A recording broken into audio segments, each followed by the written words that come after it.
Bahçanın harımıyım, ben seni alır mıyım? Sen etinden utan, ben yarsız kalır mıyım? Sen etinden utan, ben yarsız kalır mıyım?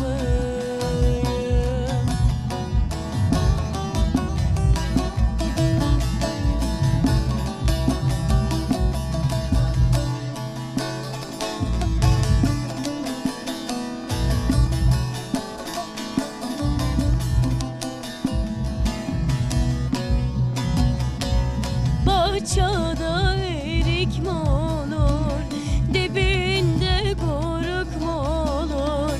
Ben yarimi kaybettim, arasam ayıp mı olur? Ben yarimi kaybettim, arasam ayıp mı olur?